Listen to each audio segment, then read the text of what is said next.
5ನೇ ತರಗತಿಯಲ್ಲಿ ಓದುತ್ತಿರುವ ಸುಜಯ್ ತುಂಬ ಮುದ್ದಾದ ಹುಡುಗ. ಆತ ಶಾಲೆಗೆ ತನ್ನ ಗೆಳೆಯರೊಂದಿಗೆ ಹೋಗುತ್ತಿದ್ದ. ದಾರಿಯಲ್ಲಿ ಯಾರಾದರೂ ಸಿಕ್ಕರೆ ಅವರೊಂದಿಗೆ ವಿನಯದಿಂದ ವರ್ತಿಸುತ್ತಿದ್ದ. ಮನೆ ಪಕ್ಕದಲ್ಲಿರುವ ತಾತನಿಗೆ ಅಲ್ಪ ಸ್ವಲ್ಪ ಸಹಾಯ ಮಾಡುತ್ತಿದ್ದ.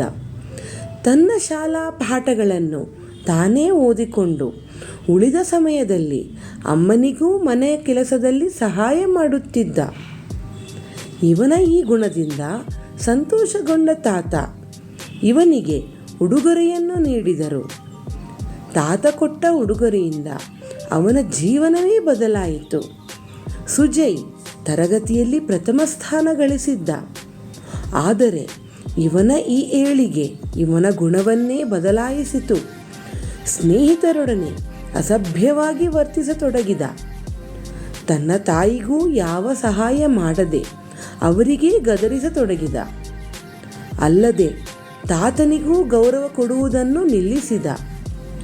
ತಾನು ಎಲ್ಲದರಲ್ಲೂ ಮುಂದೆ, ತನಗೆ ಒಳ್ಳೆಯ ಅಂಕಗಳು ಬರುತ್ತಿವೆ ಎಂಬ ಅಹಂಕಾರ ಅವನ ತಲೆಗೆ ಬಂದಿತ್ತು. ಈ ಅಹಂಕಾರವೇ ಅವನಿಗೆ ಸೋಲನ್ನು ಉಂಟು ಮಾಡಿತು.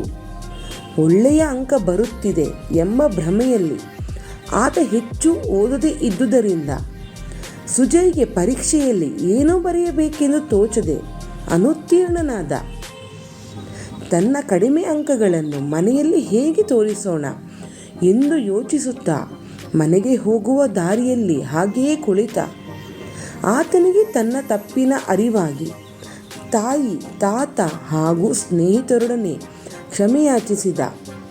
ತಾನು ಇನ್ನು ಮುಂದೆ ಇಂತಹ ತಪ್ಪನ್ನು ಮಾಡುವುದಿಲ್ಲ ಎಂದು ಅವರಿಗೆ ತಿಳಿಸಿದ. ಶಾಲೆಯಲ್ಲಿ ಉತ್ತಮ ವಿದ್ಯಾರ್ಥಿ ಎನಿಸಿಕೊಂಡ.